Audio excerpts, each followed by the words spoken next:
2024 marks the 31st anniversary of Ridge Racer, one of the most influential arcade racers of the 1990s. Along with Sega's Daytona USA, it came to represent not only the healthy competition in arcades that produced some of the greatest games of the decade, but also Sony's entry and meteoric rise to the top of the home console market. As the games industry started to focus more on 3D graphics, it was truly a glorious time for driving games, as few other genres were simultaneously approachable while being able to immediately show off the power of whatever hardware they inhabited. And even though they weren't the only two players in the space, Namco and Sega were dominating the conversation in the early 90s.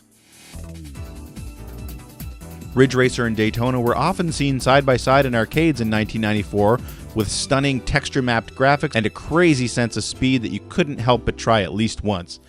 And with the 3D game consoles mere months away, it made sense that these two would go head-to-head in the living room as well. So let's strap in and take a look at the rise, fall, and evolution of Ridge Racer.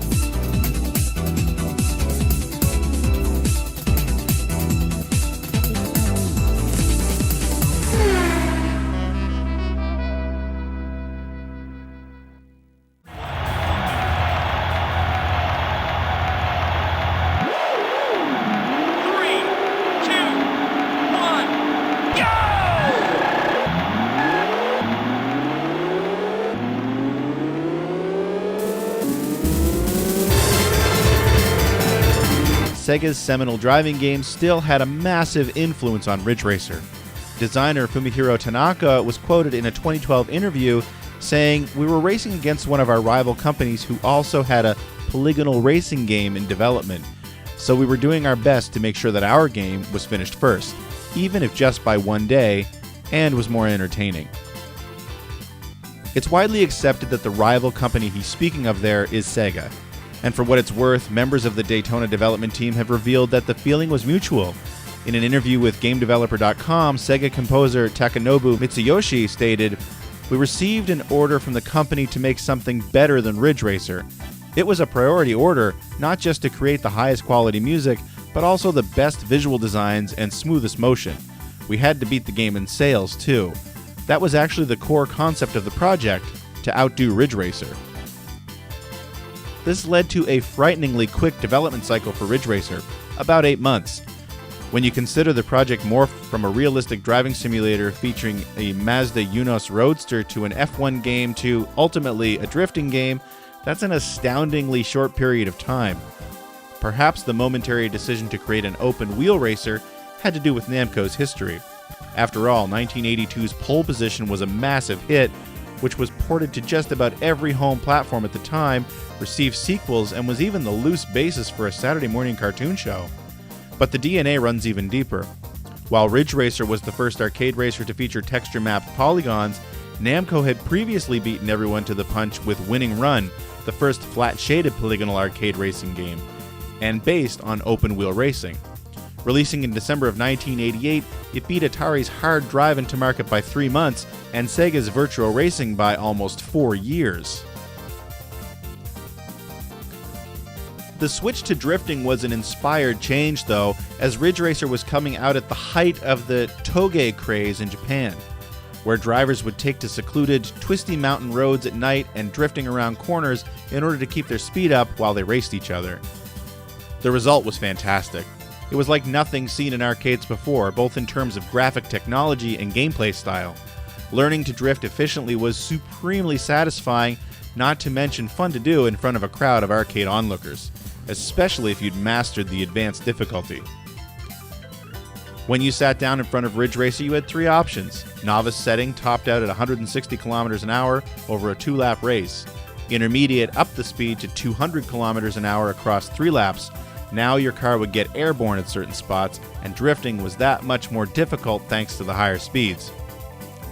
Advanced and time trial took place on an extended version of the same course. This sort of circuit expansion and reuse would become a staple of the series. In time trial, you only raced against one other car, and your top speed went as high as 220 kilometers an hour. The gameplay holds up 30 years later, though the visuals are definitely rough. One of my favorite features of the Ridge Racer series is how Namco used its own intellectual properties on roadside billboards and car liveries. While you can see a bit of that here, it's clear that the idea hasn't fully formed yet. Something I was shocked to find out about during preparation for this video is that Ridge Racer was originally planned to have no soundtrack. The series subsequently focused so heavily on music that it became an integral part of the experience. But with the original arcade release, it seems like the house music, which would become so iconic, was added at the 11th hour as an afterthought. Ridge Racer was ultimately quite successful for Namco. According to Game Machine magazine, it was the most successful upright game of December 1993. It was the highest-grossing arcade game of 1994 in Japan, one of the most popular games of the year in the US, and one of the most successful in the UK that same year. Before we move on to Ridge Racer 2, we have to talk a bit about Ridge Racer Full Scale. This monstrous arcade unit, reportedly costing $250,000, featured a full-sized Mazda Unos Roadster sitting in front of a 10-foot wide front projection screen. All of the cars, controls, and gauges worked, and fans blew wind into players' faces as they careened around the track. Even the car's internal speakers were used for sound effects like squealing tires and engine revs. The whole setup looked very similar to the Sim Drive prototype Namco showed at the 1992 Amusement Machine Show in Japan. It also featured a triple-wide front projection screen and a full-size Mazda Roadster. Of course, this stuffy sim is what eventually evolved into the Ridge Racer that the world got to play in 1993.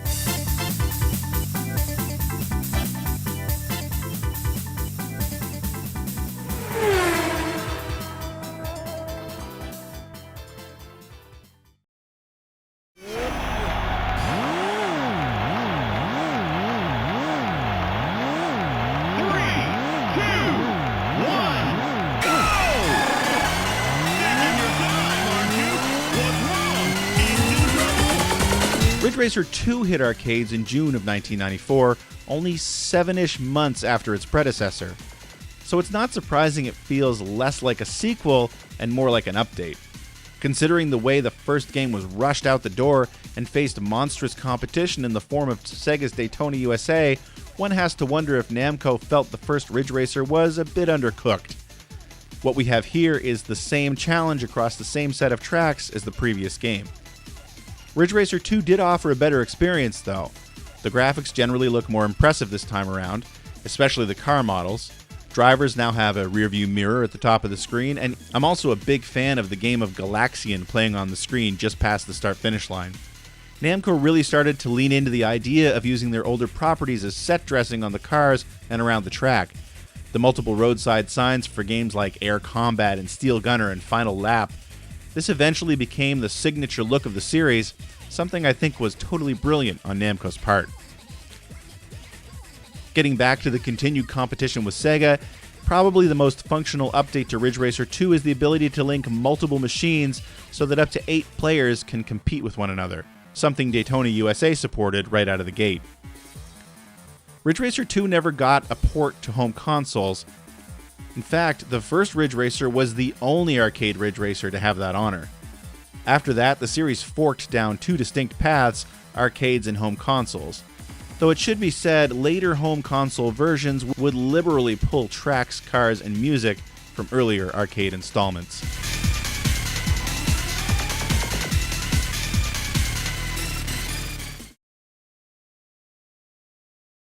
Ridge Racer!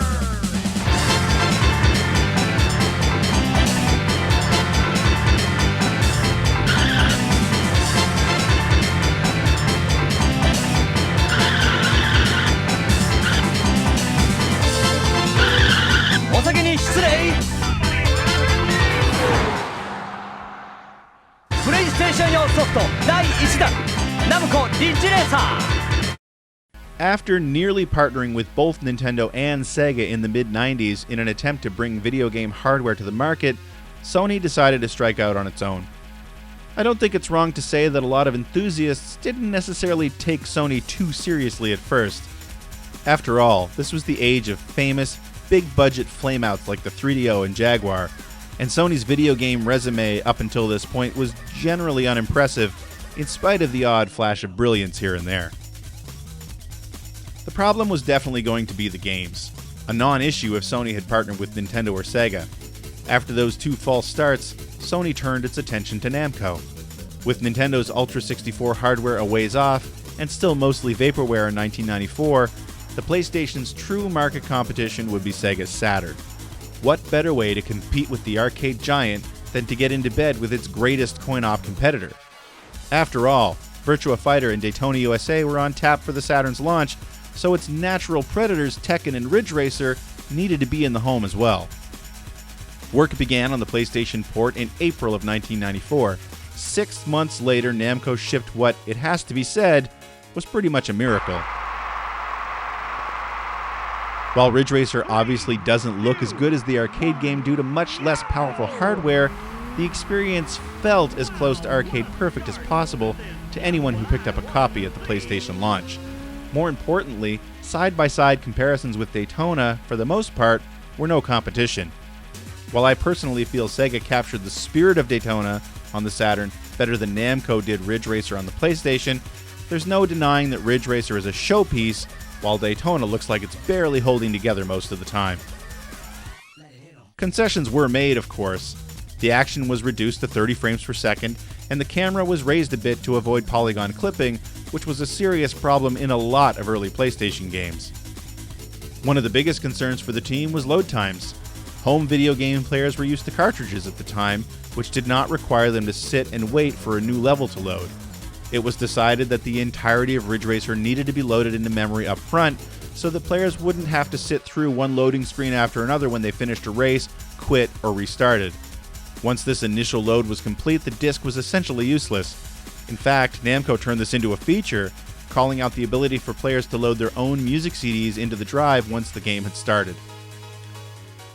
In a further example of Namco using the Ridge Racer series to draw on its rich history, another cool feature was unveiled with this PlayStation launch game. During the initial load, players were given the chance to play a quick round of Galaxian. This would become a staple of the series for the first little while, and a point of contention when other publishers tried to do something similar, as Namco patented the idea in 1995, a patent that didn't expire until 2015.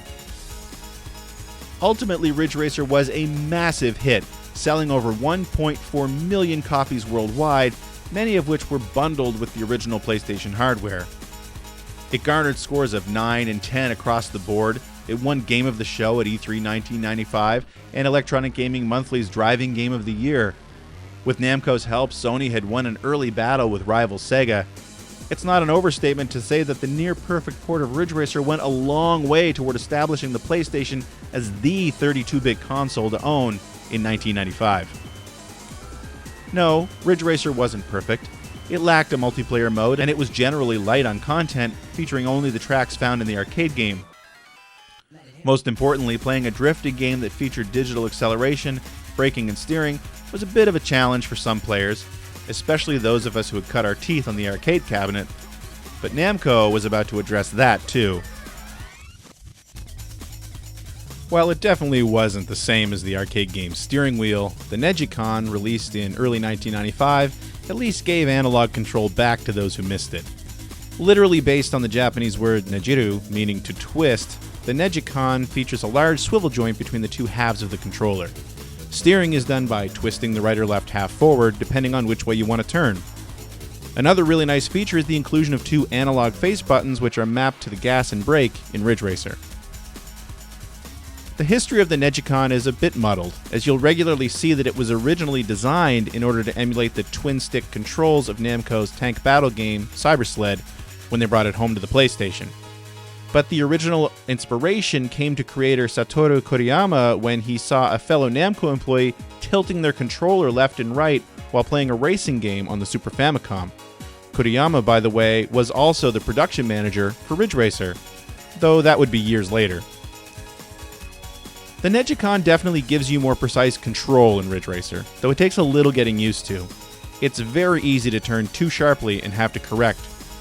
Once you get a feel for it, though, Ridge Racer really comes alive.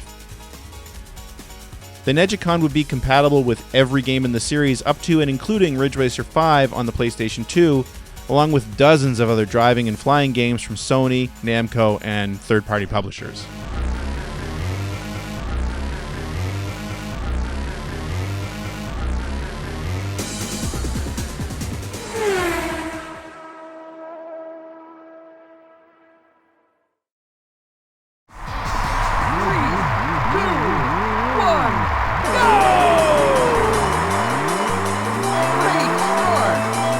jump off the starting line. Where Ridge Racer 2 felt more like a refined version of the first arcade game, Rave Racer felt like a true sequel.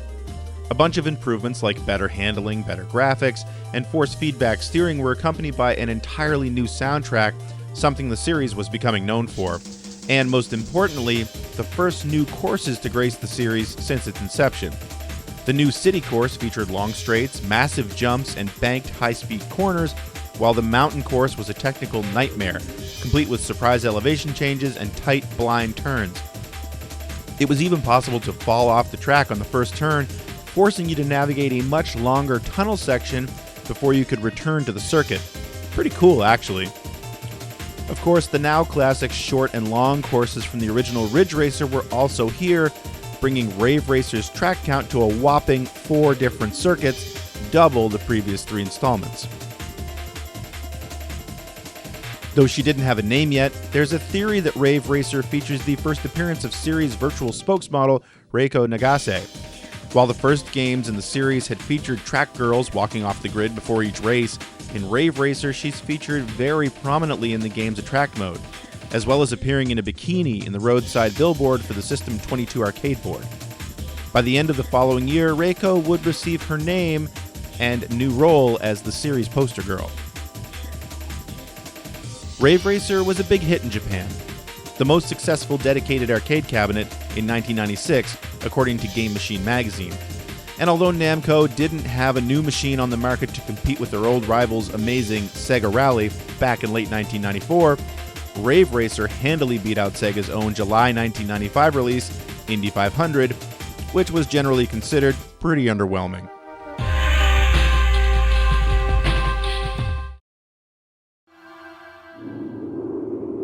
Three, two, one, go!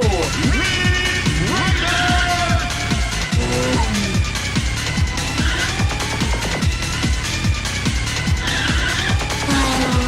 今度のリッチは通信対戦機能搭載。さらに複数の新コースを設定。プレイステーションナムコリッチレーサーレボリューション。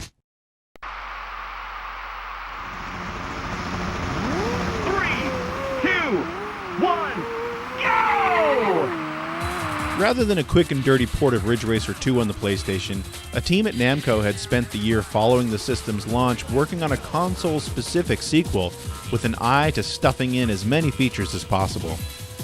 Ridge Racer Revolution featured an all-new set of courses to challenge players, as well as a new practice mode that let drivers keep the road to themselves while they learned all the twists and turns of each new stretch of road. More importantly, it came with a multiplayer mode, though only through the PlayStation Link cable, which made it a bit inconvenient unless you had 2 systems and 2 televisions in the same room. And there were loads of secrets to uncover as well. The ability to change the time of day during a race, a drift contest mode, 11 hidden cars, most of them named after other Namco properties of course, and a cute buggy mode featuring miniature versions of the cars with gigantic wheels. This, along with most of the secret cars, was unlocked by shooting down all the aliens in the loading minigame. Revolution replaced Galaxian with Galaga 88. In spite of all the improvements, in my opinion, Ridge Racer Revolution really felt like more of the same. If you were a huge fan of the first game, you may have been happy with that, though the similarities made the price sting a bit just a year after the first game came out. Critic reception was mixed directly down that line, with some reviewers praising Ridge Racer Revolution for being a wonderful refinement of the first game with lots of new features. Others called it a glorified mission pack, complete with the price tag of a full sequel. I didn't have much time for Ridge Racer Revolution back when it came out. Replaying it again today, my opinion really hasn't changed, but that's alright. Revolution marks the final time the series was shackled to its arcade roots, at least when it came to the volume of content to be found on the disc. Driving games on home consoles were about to change forever, and Namco was looking to lead the way.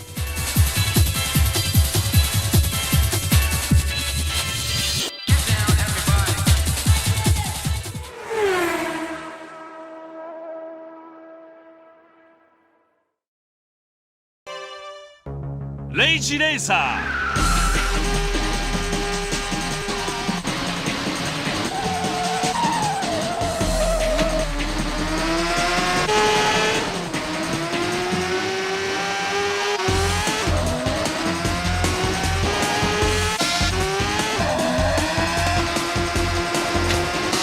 ションナムコレイジレイサー 3, 2, 1, go!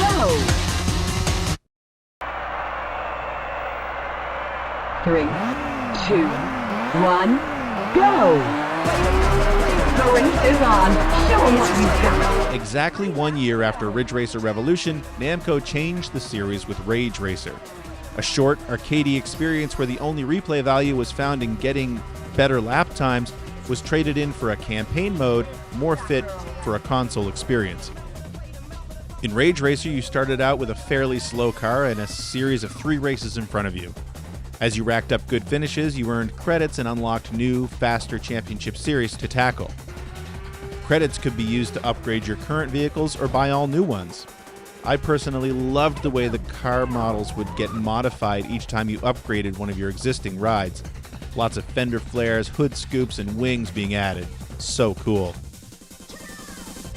Gone were the Namco-themed liveries, omitted in favor of fictional, manufacturer-based cars, and the ability to customize your rides with different colors, schemes, and most importantly, a rudimentary drawing tool to paint your very own logos on the hood. But the upgrades didn't stop there. Previous Ridge Racer games featured multiple cars, each more or less suited to drifting. That was also the case in Rage Racer, though players could adjust vehicle attributes even further based on their desired driving style, moving a slider left or right between grippy tires or easier drifting. I'll be honest, as someone who had never gotten used to the drifting controls in the PlayStation installments of Ridge Racer so far, this was a game changer. Rage Racer represents my return as a major fan of the franchise for the first time since the original game graced arcades 3 years earlier. By this time, Namco was becoming kind of known for its fantastic CGI game intros, and Rage Racer was no exception. The game's opening pumped you up, as well as officially introduced virtual spokesperson Reiko Nagase. Not everything was rosy, though. While Rage Racer did establish the idea of car manufacturers that specialized in specific attributes like speed, acceleration, grip, etc., the result was a lot of the cool Namco-themed branding disappearing from the game. And even though the graphics felt like a step up in quality, the overall color palette was quite muted, giving the game a much darker feel than its bright and cheery predecessors. Probably the biggest issue, though, was that in spite of a much meatier campaign mode being introduced, Rage Racer still only featured 4 circuits. I'd been a fan of Ridge Racer in the arcade, but the series' first 2 outings on the PlayStation didn't do much for me. Rage Racer, on the other hand, is where I fell in love with the franchise. The sense of progression, customization options, and most importantly, rudimentary tuning options you could use to help tweak the handling to your liking were exactly what I was looking for. Rage Racer was the beginning of the rest of the Ridge Racer franchise as far as I was concerned.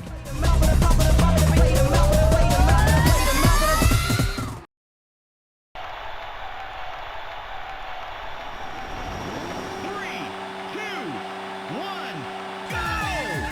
1996 also saw the release of the first Ridge Racer game that never made its way outside of Japan. Pocket Racer seems inspired by the buggy mode found in Ridge Racer Revolution a year earlier. Super deformed versions of classic Ridge Racer cars raced around 2 circuits, one from the original Ridge Racer and one from Ridge Racer Revolution. From looking at the game, it's pretty obvious that Pocket Racer doesn't sport the same level of detail or resolution found in the previous 3 Ridge Racer arcade games, and that's because it was built on the System 11 hardware, which itself was based on PlayStation hardware. Pocket Racer was only available in a very cute upright cabinet, squarely aimed at children. Although cutesy chibi-style characters weren't a new thing in video games, it seemed like we were getting a lot of it around 96 and 97. What with stuff like Virtua Fighter Kids, Pocket Fighter, and Battle Arena Nitoshinden hitting the market around the same time, Pocket Racer fit right in.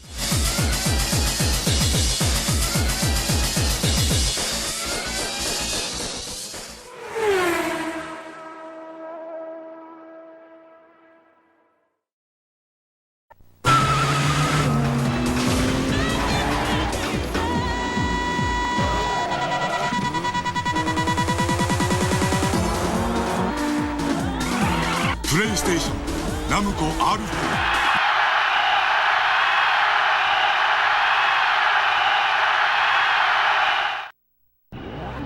3, 2, 1, go! Here we go. It's showtime. 3 laps to go. After skipping 1997, Ridge Racer returned to a very different racing environment in 1998, thanks to Polyphony Digital and its groundbreaking Gran Turismo. But the original PlayStation Racer wasn't about to be left in the dust. Ridge Racer Type 4 was easily one of the best-looking driving games on any console. While some customization was still possible in R4, for the most part Namco had returned to the series' bright, splashy arcade roots with some great liveries and colorful circuits. It set the standard for the series moving forward. It also featured improved driving controls that took advantage of the then-new DualShock controller for the PlayStation. For as much as Ridge Racer had been a leap forward in the driving mechanics, analog steering took the franchise to the next level. R4 took other cues from its predecessor. Like Ridge Racer, Type 4 featured a campaign mode where drivers could run cars from 4 different manufacturers, each with their own specific driving styles centered around grip or drift. Rieko Nagase made another appearance in an even more elaborate video intro, as well as popping up later in the campaign mode. As I said before, Gran Turismo had changed the racing game landscape in 1997, and one of the elements it brought to the table was a staggering library of cars to drive, 140 in all. In R4, it felt like the developers at Namco didn't want to be outdone, and so stuffed over 320 cars into the game. Well, kinda. In actuality, there were really more like 80 cars in the game, except most of them had 4 different liveries based on which team you were driving for when you unlocked them. Further to that, the process by which you unlocked those cars was pretty arcane. Rather than simply completing specific challenges, cars were unlocked based on your current team and manufacturer in campaign mode, along with your performance in the races leading up to the unlock threshold. For example, if you placed first in both races of the first heat, you would unlock a specific car. If you finished second in both, you might unlock a different car. If you finished a mixture of first and second, you may unlock yet another different car. This was never clearly explained during the game, and so ramped up the frustration factor a bit if you weren't playing with a guide or a bookmark to game facts on hand. What's more, this format exacerbated the relatively brief nature of the campaign mode, which is composed of only 8 races. 8 races that you'd have to play over and over and over again dozens of times if you ever hope to unlock all of the cars, assuming, of course, you knew which combination of finishes would net you a new vehicle. The whole thing left me feeling really down on R4 when it was released. After going through the campaign mode 3 or 4 times, I started to lose interest, feeling like I'd seen everything the game had to offer. In spite of the amazing driving and gorgeous graphics, I never felt compelled to tackle the time trial modes.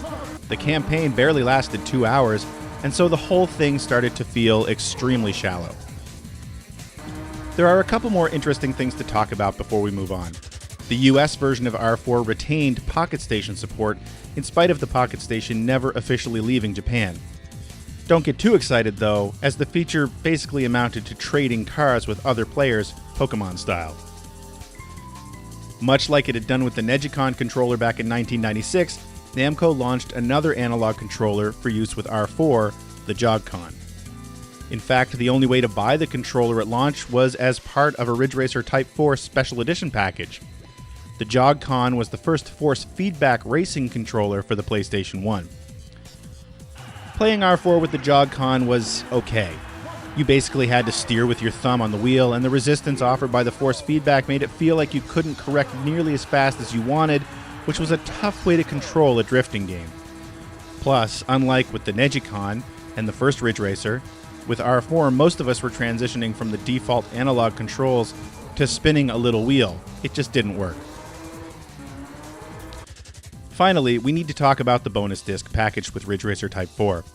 The bonus Turbo Mode demo disc, covering Klonoa, Tekken 3, the Point Blank series, and more. But the real meat of the disc was the inclusion of Ridge Racer Turbo Mode, a remake of the first Ridge Racer game running at a slightly higher resolution and at 60 frames per second. The in-game description and light Ridge Racer history lesson spoke about the development team experimenting with ways to get R4 running at 60 frames per second. While they ultimately couldn't make that happen, they didn't want the work to go to waste, and so built a special demo of the first game to show off the tech.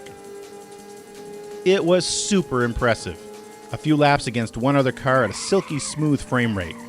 Namco even included a similar demo using the original Ridge Racer engine for comparison's sake. It was amazing to see how far the technology had come on the PlayStation in 3 short years. A very cool extra. R4 released to pretty much universal praise in the press, and in the ensuing years has established itself as the best game in the franchise across countless best-of lists. Do I think this was the peak of the series? Not necessarily, but it absolutely does represent a new high-water mark for Ridge Racer, one that it arguably only ever matched and never exceeded from this point on. And with that, Ridge Racer said goodbye to the PlayStation, readying itself for the leap to Sony's hotly anticipated PlayStation 2. But before that happened, the franchise made a pit stop on another platform.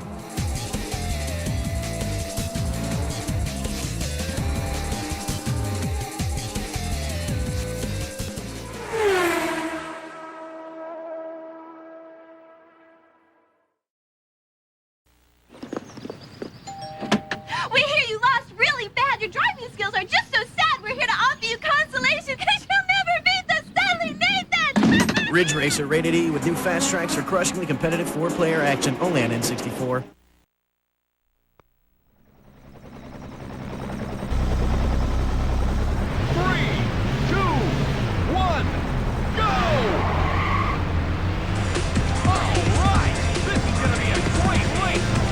Before heading off to be a flagship launch title of Sony's second video game console, Ridge Racer made its first appearance on Nintendo hardware, courtesy of Nintendo Software Technology, which was a newly minted development partnership between Nintendo of America and the DigiPen Institute of Technology, established to create Nintendo games for the North American market.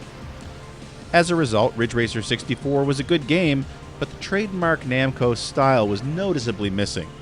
There's just something about the look and feel of this game that didn't quite fit the rest of the series. The music wasn't quite as good, and the visuals weren't quite as cool.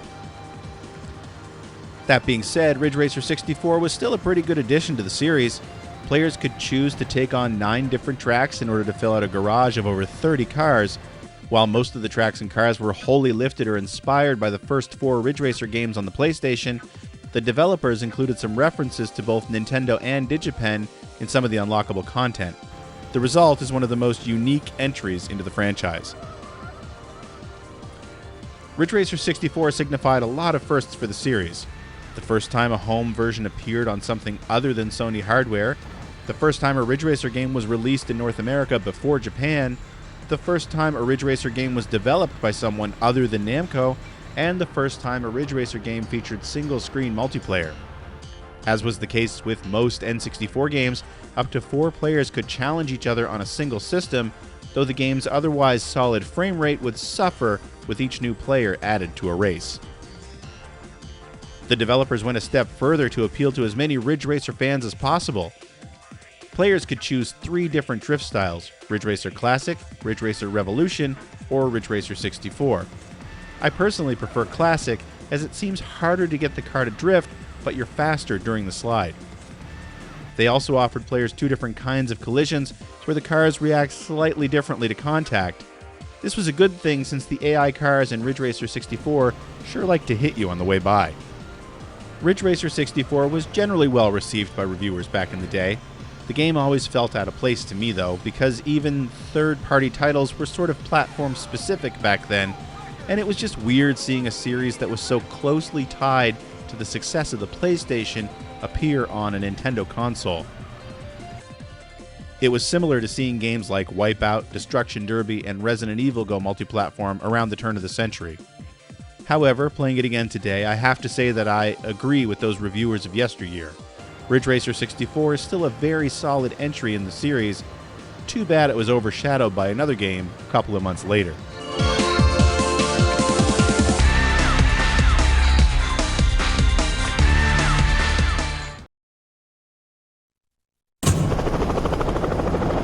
You're tuned to 76.5 on your FM dial. This is RIDGE FM, broadcasting live from Ridge City. This is for all you race fans out there. Here are the Boom Boom Satellites coming straight at you with some wicked beats. Check it out now. Struggle with boys, struggle with While the launch of the original PlayStation was a big deal, I can't remember a game console before 2000 that had more pre-launch hype surrounding it than the PlayStation 2. It was truly a sight to behold. And just like 6 years earlier, Namco was there on launch day with a shiny new Ridge Racer game to dazzle early adopters. Ridge Racer 5 was, quite simply, a gorgeous example of the power of Sony's new console.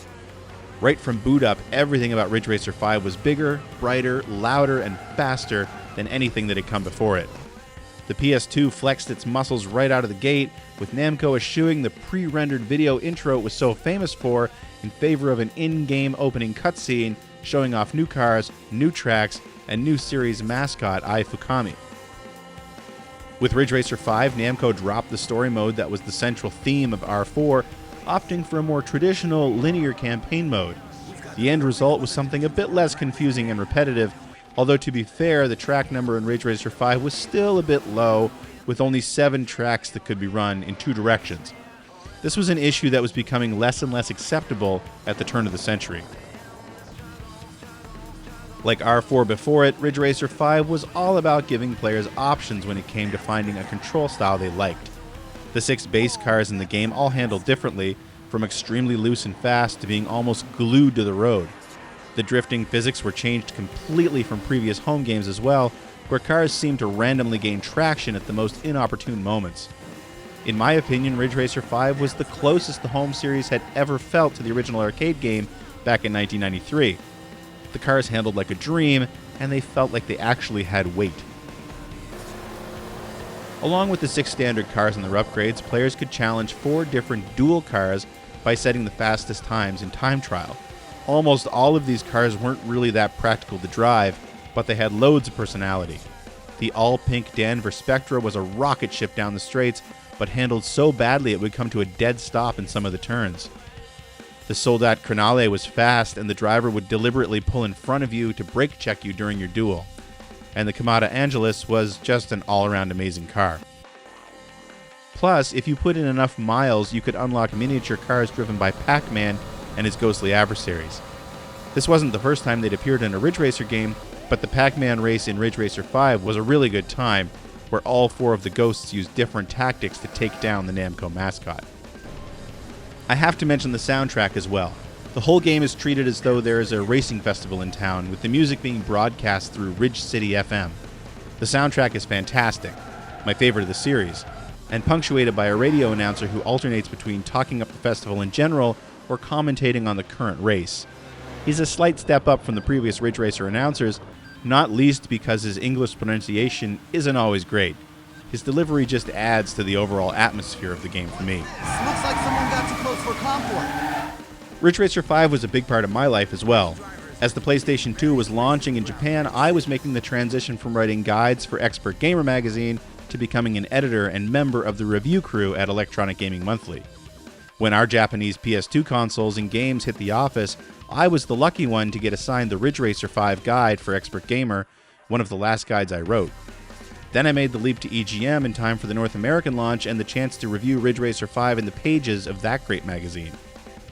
I was in love with Ridge Racer 5. In spite of unlocking every single car on track in the Japanese version, I bought myself a copy of the game along with my PlayStation 2 on launch day in the US, and then went home and did it all again. As you can imagine, the press reaction to Ridge Racer 5 was generally positive, with reviewers praising the graphics, control, and general presentation. Some called out the general lack of content underneath that presentation, which was fair. Ridge Racer 5 also marked the return of the franchise to arcades in the form of Ridge Racer 5 Arcade Battle. Duel, Freerun, and Pac-Man GP were all removed for this coin-op version, which ran on Namco's PlayStation 2-based System 246.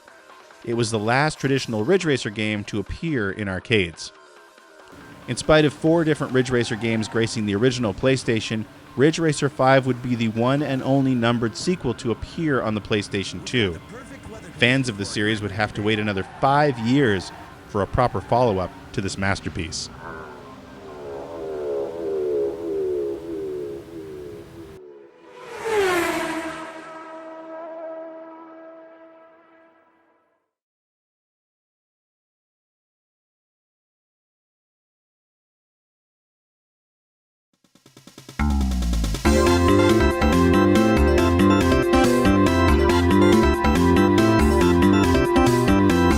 According to the internet, there was a bit of a revolution in mobile gaming in 2003, when mobile phones with color screens and more horsepower were invading the market, and suddenly a whole new segment of the video game industry appeared to open up. Much like it did in arcades and in the home, Namco and Ridge Racer were there to push polygons on the new hardware.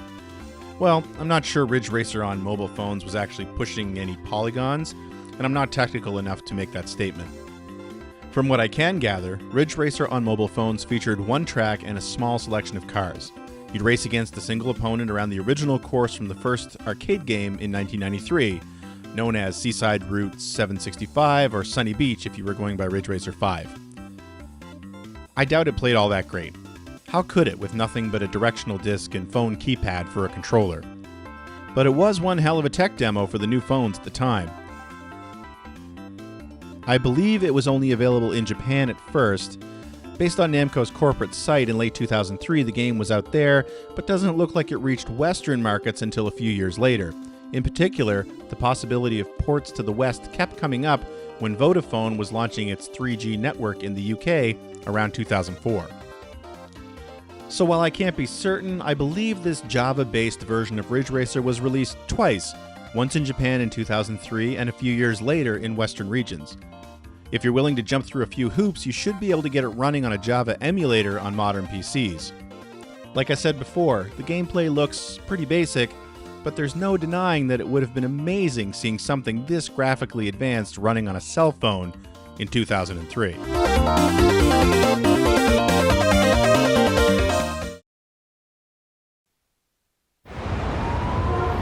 We have a male in his late 20s with head trauma and severe loss of blood. Prep the ER. We'll be there in 20 minutes. Damn it. He doesn't have 20 minutes. Do it in 10. Don't you know any shortcuts? You want shortcuts? Well, I'll show you some shortcuts. Hold on to your seat and onto his oxygen mask. By 2003, the trend of sim-style racers featuring licensed cars had truly taken hold on home consoles. Gran Turismo 3 had sold 1 million units on launch day in Japan, while it broke sales records in its first week in North America. What followed was a bevy of publishers releasing similar titles: Forza Motorsport, Sega GT, Enthusia, Driving Emotion Type S, Auto Modelista, etc. For the first time in the series' 10-year history, Namco decided Ridge Racer should follow rather than lead, dropping fantasy circuits and its own fictional car manufacturers for licensed courses and vehicles with R Racing Evolution. The disappointing sales of Ridge Racer 5 3 years earlier likely made the choice to follow the licensed car trend a bit easier. But did that make Racing Evolution a Ridge Racer game? Honestly, it's hard to tell. Looking back on this game's history in the press, it's interesting to see how everyone, at least in the West, was treating Racing Evolution as either a Ridge Racer sequel or a spin-off. Namco's marketing didn't help the situation, as it almost never mentioned Racing Evolution without bringing up Ridge Racer, be it in magazine ads or press releases. It's hard to say if the press just made the connection on its own, or if Namco officially called this game a spin-off, but as someone who made his living writing about games at the time, it was considered common knowledge that Racing Evolution was, indeed, the next evolution of the Ridge Racer series. As the game got closer to release and reviews started to come out, it appears that Namco may have started backpedaling a bit. Perhaps because R Racing Evolution was receiving mixed reviews and the final product was generally underwhelming. Lots of late previews and reviews in Western media outlets featured a play on the line, "Don't call it Ridge Racer 6." Members of the development team continued to do interviews where they refused to deny its connection to Ridge Racer, but also tried to be clear that it wasn't Ridge Racer. It was really confusing. Whatever the case, public opinion is that R Racing Evolution was indeed a Ridge Racer game, so here we are. The meat of the game was the story mode, which followed the exploits of rookie race car driver Reina Hayami. An ambulance driver by trade, she gets discovered when responding to a call for help from the Twin Ring Motegi racetrack. As she rises through the ranks for a team sponsored by the shadowy men of GVI, literally shadowy men sitting around a boardroom table, she runs afoul of veteran Spanish driver Gina Cavalli. Their rivalry only grows as they both pursue excellence on the track and racing suits with zippers that go to the top. I have to admit, as far as sim racers go, the setup was pretty unique in 2003. It felt like Namco took the formula that worked with their Ace Combat series and grafted it onto a driving game. The cutscenes looked great, and the story was fun to experience, if a tad cringeworthy at times. The on-track action was absolutely nothing like Ridge Racer. This light simulation never felt all that fast or intense, eschewing every last bit of the over-the-top personality normally found in the Ridge Racer series for a drab collection of GT, rally, and drag racing events across 9 different tracks, including Suzuka, Motegi, Phillip Island, and Monaco. Phillip Island and Suzuka were retreads from Namco's MotoGP series, as that team was also involved in the creation of Racing Evolution.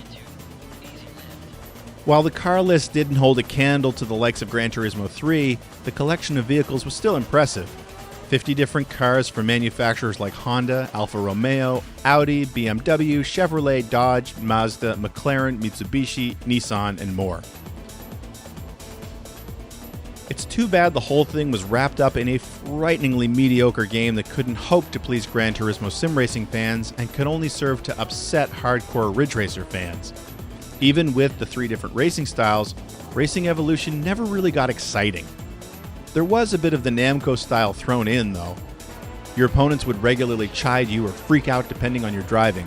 Again, very Ace Combat. The one unique bit to our Racing Evolution was the pressure meter over the CPU drivers. As Reina followed an opponent, a meter would begin filling over their car that indicated the amount of pressure they were feeling. As the meter filled, the chance of that driver making a mistake increased dramatically. On paper, it sounded kind of brilliant, a clever way to give some semblance of life to AI drones. In practice, it was silly. It turned almost every on-track encounter into a joke, where your opponent was always seconds away from veering wildly off course, giving you no reason to attempt a competitive pass. The whole thing was pretty ugly, too. And not just because the traditional bright colors and bombastic music was gone. Racing Evolution just didn't make a great impression. That was likely due to the fact that this was the first game in the series to be released across multiple platforms at once, coming out on the PlayStation 2, Xbox, and GameCube simultaneously, and thus not being able to take full advantage of any one console's strengths. Ultimately, our Racing Evolution felt like a weird half-step in the series, simultaneously trying to leave its arcade roots behind, but not fully committing to the licensed racing sim market it was clearly meant to chase. Outside of a few standouts, reviews for the game were generally average, almost all calling out the game's lack of excitement and personality, questioning who Racing Evolution was meant to appeal to. 2003 was a rough year for Ridge Racer fans, who were most likely worried that our Racing Evolution was the new direction the series would take. Luckily, that didn't turn out to be the case, as a bevy of portable games would soon prove. But looking back on it now, 2003 was actually prophetic. While Namco would spend the next few years celebrating the series' roots with what felt like a parade of greatest hits titles across multiple consoles, the Ridge Racer franchise would eventually devolve into a depressing collection of mostly mobile games that avoided their racing roots before the franchise finally went dormant.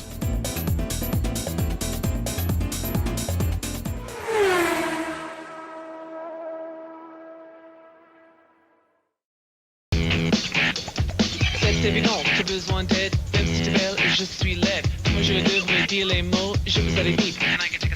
Croix de bois, croix de fer, sur la musique tu vas en enfer. Avec un magnéto à cassette, tu la belle, moi je suis la bête. Nintendo DS. Play wirelessly. Now with titles like Ridge Racer DS, Metroid Prime Hunter's First Hunt, and Madden NFL 2005. Rated RP to E.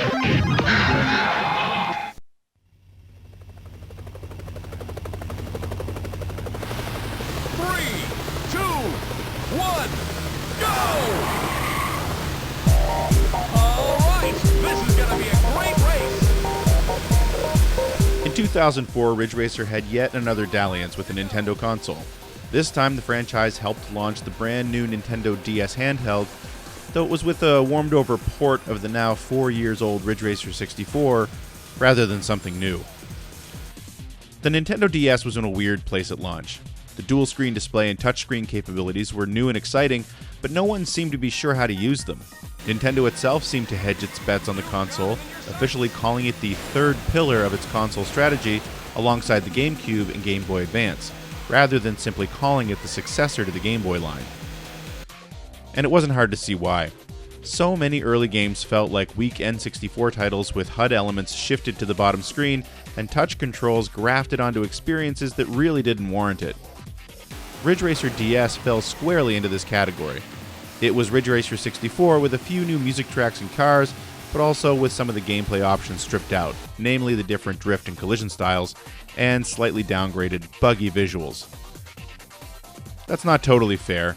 Ridge Racer DS also featured multiplayer for up to 6 people using a single cartridge.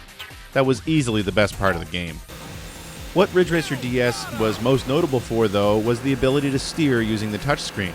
This weird, analogish control scheme was more gimmicky than functional, with the game literally calling the touchscreen play style the hard mode. You could steer using the stylus or the little thumb pad that was included with the system's wrist strap, while the D-pad or face buttons were used to accelerate and brake. Weirdly enough, on the thumb pad setting, the game assumed you'd be steering with your left hand, as the D-pad functions were deactivated. It was as awkward and clumsy as it sounds. Reviews were roundly average, with some dipping into the low 30 and 25% range. But to be fair, if you were okay steering with the D-pad and you were jonesing for a decent racing game on your shiny new Nintendo DS, Ridge Racer DS got the job done, especially if you didn't have a lot of experience with the previous N64 game.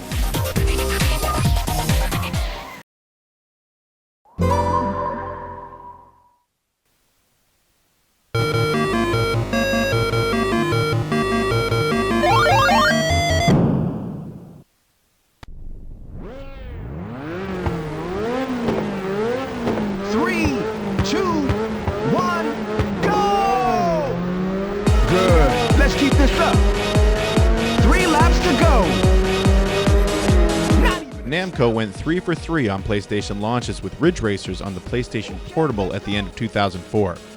Released in the West a few months later as simply Ridge Racer, this was more than just another sequel.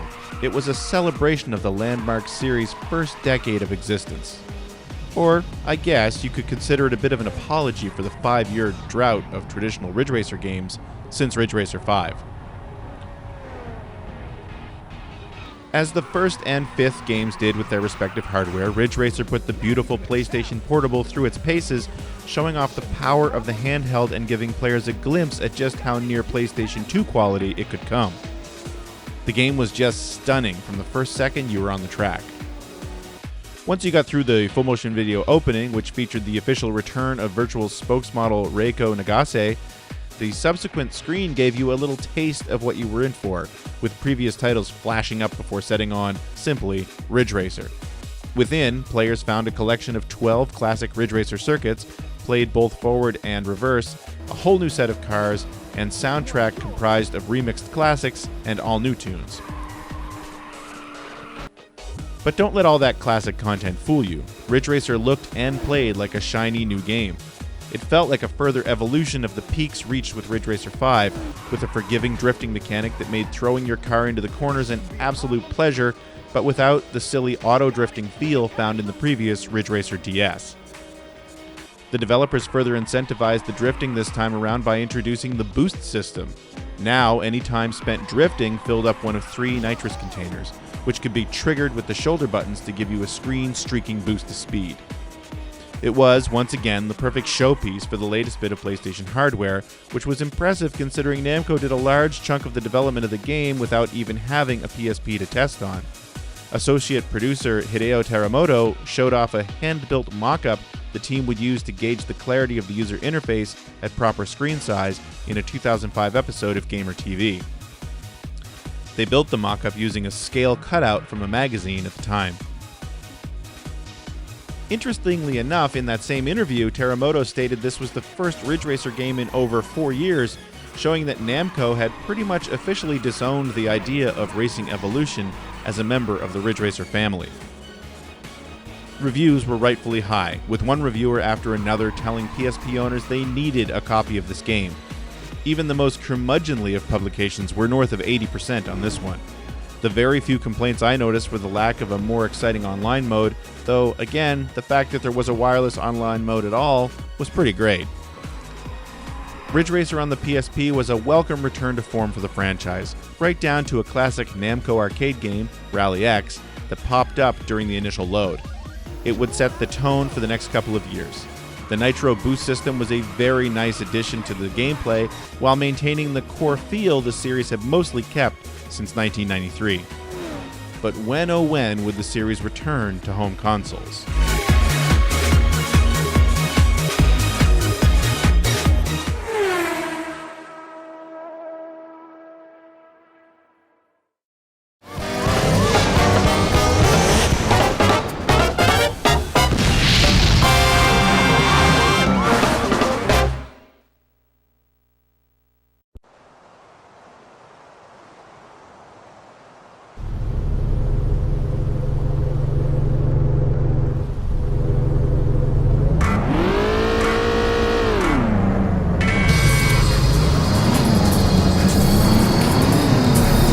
Turns out the answer was 2005, but not with the game you're looking at now.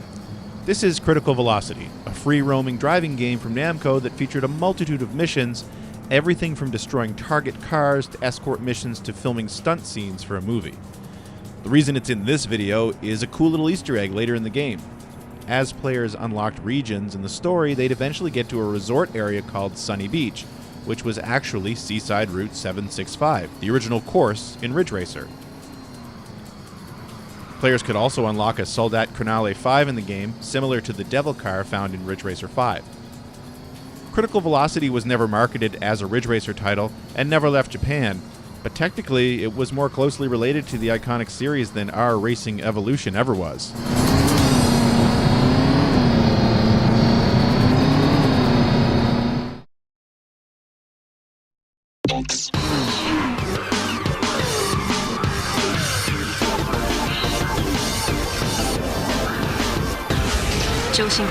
Xbox 360 リッチレーサー6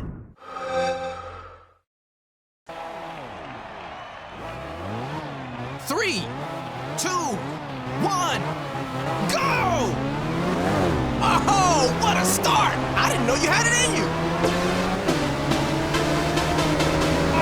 Just a little bit more! I know Ridge Racer stopped being a PlayStation exclusive way back in the year 2000, but even with forays onto the N64 and DS, it still felt like a PlayStation franchise right up until Ridge Racer 6 launched with Microsoft's Xbox 360. The Xbox had famously struggled to gain traction in Japan, so it's quite likely Ridge Racer 6 was part of an attempt to make the follow-up 360 more appealing in the land of the rising sun. At its most basic level, Ridge Racer 6 feels like a high-res extension of Ridge Racer on the PSP, and coverage by the game's media at the time tended to say as much. But it wasn't just a remake. While a good chunk of the cars in the game were imported from the PlayStation Portable, 12 of the 15 circuits in the game were completely new to the series. Weirdly enough, that circuit list did not include the iconic Route 765 for some reason. I think this might have been the first Namco-developed home version of Ridge Racer not to feature the classic course. Maybe its appearance a month earlier in Critical Velocity was enough? Control in Ridge Racer 6 felt just as great as the previous game on the PlayStation Portable. The Nitro system had been expanded, giving players the option to fire off multiple canisters at once for a prolonged boost. Drifting into corners while enjoying a nitrous speed boost would result in supercharging another Nitro canister. The presentation of Ridge Racer 6 had Xbox 360 written all over it. The menus were just overrun with Xbox neon green. The revamped campaign mode featured a sprawling mass of hexagonal icons, each representing a new race. The icon's relative position to the bottom of the screen indicated the vehicle class and difficulty of the races, and filling in the empty space around the menu would lead to unlocking new content. Microsoft's big push during the 360 launch was Xbox Live, so Ridge Racer 6 came with a full suite of online features. Players could battle up to 13 other drivers in online races, compete for the best time in worldwide leaderboards, and download ghost replays. The game also featured a collection of online events as well as a ton of classic music tracks and car skins to download via the online storefront. Though as was the case with a lot of downloadable content at the time, most of that stuff was already on the disc and just needed players to purchase an unlock key to access it. There was a pretty big uproar back then about people having to pay extra for stuff that was already on the disc they previously purchased. While it was exciting to finally have a new numbered sequel on the latest and greatest home console, Ridge Racer 6 didn't make much of an impact. While Microsoft and Namco aimed to sell 500,000 copies of the game in Japan alone, reportedly sales fell well short of that goal. According to VG charts, the game only sold approximately 200,000 copies worldwide. Considering Ridge Racer 5's million-plus sales were considered disappointing, Ridge Racer 6's performance was downright abysmal. Western media were mixed on the game, with some reviewers just happy a new Ridge Racer had come home, while others called out a general lack of excitement during each race, bland track design, and a feeling that this felt mostly like a high-res version of the previously released Ridge Racer on the PSP as major problems. Probably the most damning criticism was that Ridge Racer 6 just didn't look next-gen. The franchise had long traded on its beautiful presentation and cutting-edge graphics, but up against the likes of Electronic Arts' Need for Speed Most Wanted, and especially Microsoft's stunning Project Gotham Racing 3, which were both 360 launch titles as well, Ridge Racer 6 just looked dated. Some reviewers even went so far as to say it barely looked any better than the most recent racers on the original Xbox console. Sadly, Ridge Racer 6 was the one and only numbered Ridge Racer sequel to come to the Xbox family of consoles, though it was officially added to the Xbox One and Series XS backwards compatibility list in 2021. The footage you're watching was recorded off a Series X.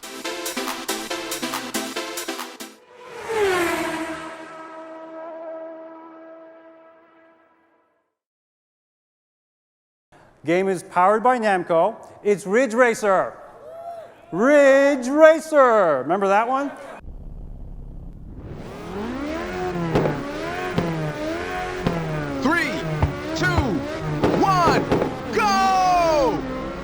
A smooth start, not bad. 3 laps to go. Good luck. It may have been quite a while for a proper Ridge Racer game following Ridge Racer 5, but by 2006 it was safe to say that the series was enjoying a bit of a renaissance.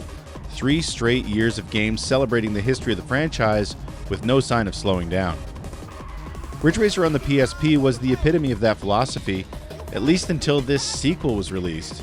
What little was wrong with its predecessor was addressed in Ridge Racer 2 on Sony's portable powerhouse, namely the inclusion of every PlayStation 1 and arcade circuit that didn't make it into the previous game. That's right, with Ridge Racer 2 we had a complete collection of updated race courses from Ridge Racer right through to Ridge Racer Type 4.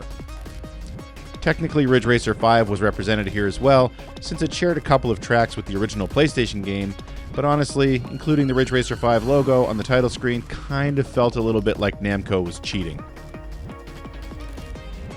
But there was a bigger problem. Ridge Racer 2 looked and played exactly like the first PSP game. In fact, if you were to see the two side by side, it would be hard to identify which was which without a deep knowledge of the course selection in each game.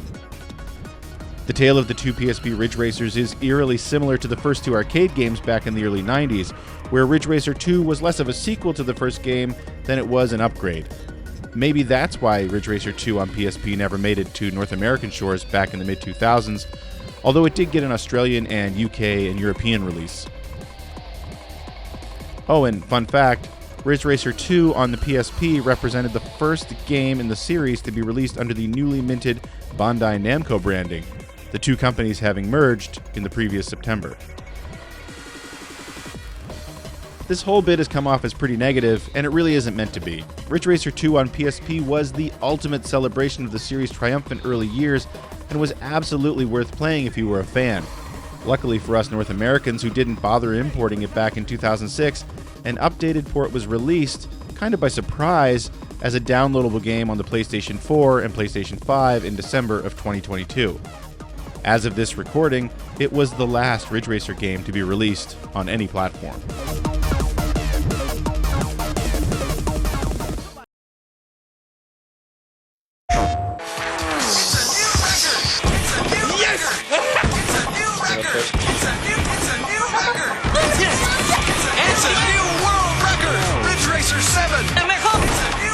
Play Beyond.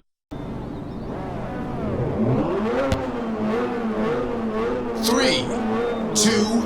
1, go!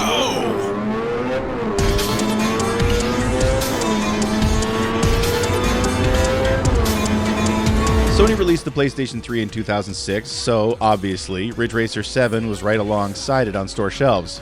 Gotta keep that streak alive. For as much as Ridge Racer 2 on PSP received deserved criticism for essentially being an update to the first Ridge Racer on the portable console, similar criticisms were leveled at Ridge Racer 7, with a lot of reviewers saying it felt essentially like a remake of Ridge Racer 6 on the Xbox 360. I suppose that was fair. Most of the cars and tracks in Ridge Racer 7 were lifted directly from the 360 game. The criticisms were most applicable when discussing the on-track action.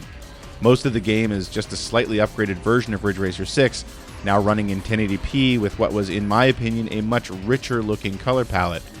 Eventually, Namco also included a patch to play Ridge Racer 7 in stereoscopic 3D, back when Sony was really pushing the feature on the PS3.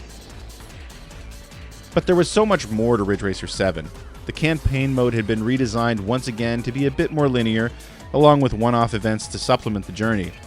In a nod to the popularity of games like Gran Turismo, players now had to finish single-make tests with each of the car manufacturers to earn the right to buy and drive their cars, much like licensed tests in Gran Turismo.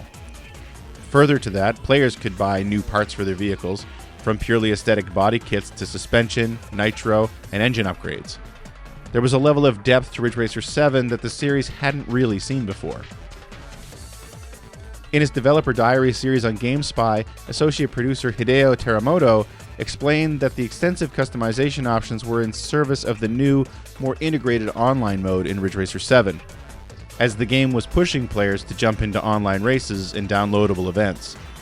But they wanted to be sure that the online elements didn't feel simply like standalone game modes, but rather integrate them into the overall experience by carrying manufacturer relationships, fame points, and general leaderboard information across every part of the game.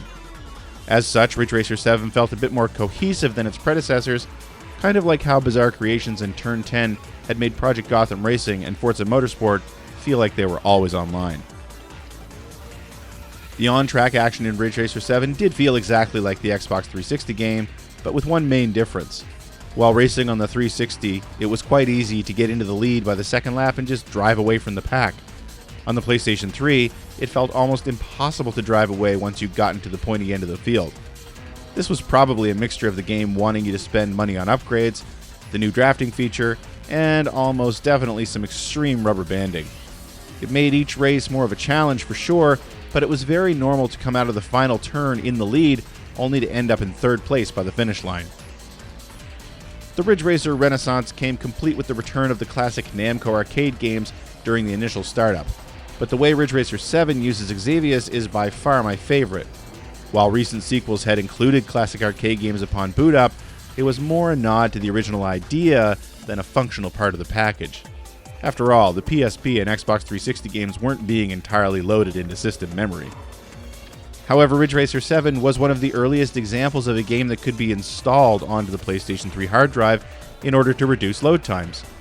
Anyone who remembers this process knows it could be a laborious one. In keeping with the original spirit of Galaxian on the PS1 way back in 1994, players got to enjoy Xevious during the install process in Ridge Racer 7. I really love this modern take on the original idea. Sadly, though we didn't know it at the time, Ridge Racer 7 was the final numbered sequel in the series. It was also the last time a PlayStation home console would launch with a new version of the game, though Ridge Racer would make one last launch day appearance on the upcoming PlayStation Vita.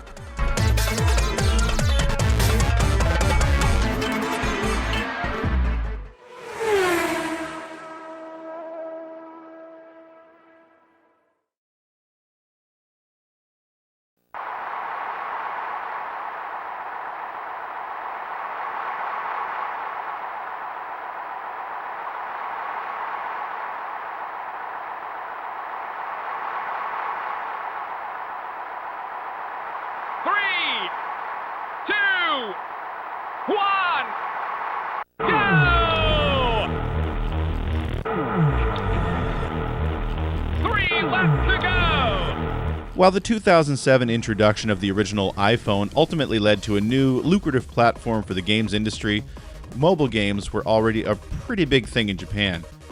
If you remember, Ridge Racer had previously appeared on some mobile phones in Japan back in 2003. I don't know a whole lot about the mobile landscape in general, especially in the mid-2000s, but it seems safe to say that a big focus in the years preceding the introduction of the smartphone was a good way to use flip phone screens in landscape orientation. This was probably mostly for watching videos, but games would benefit from this as well. In November of 2007, Docomo released the Panasonic P905i, a flip phone with a double hinge that could be used both horizontally and vertically while giving users full access to all of the phone's buttons and controls. And pre-installed on this sexy new device was none other than Ridge Racer's Mobile, a pared-down port of the previous PSP Ridge Racer games. What I know of this game I've gleaned off of YouTube videos and their comments sections. It appears as though the game shipped with 3 tracks and 3 cars, but could be upgraded to 4 courses via the download option. Ultimately, players could take on Ocean Bay, Ridge City Highway, Sunset Drive, and Crimson Rock Pass, both in forward and in reverse, in arcade mode, time trial, duel, and survival modes. So, from a game option standpoint, Ridge Racer's Mobile had all the same modes found in the PSP games. The machine roster could be improved to 22 different vehicles. Again, I'm not sure if these could be unlocked or had to be downloaded. Furthermore, I'm not sure whether the downloads were free or microtransactions. Considering the game itself was bundled with the P905i handset, it's pretty safe to assume that the extra content wasn't free. Racing was controlled using the cross key and various phone buttons for acceleration and braking. All things considered, this is a pretty impressive mobile version of the PSP games. Clearly, the polygon count had been massively reduced, the amount of ambient sound effects were whittled down to basically the sound of the cars drifting, and it looks like the frame rate took a hit. But for a free game, Ridge Racer's Mobile would have been a pretty sweet showpiece for a shiny new handset. And boy, did it ever represent the future of the franchise.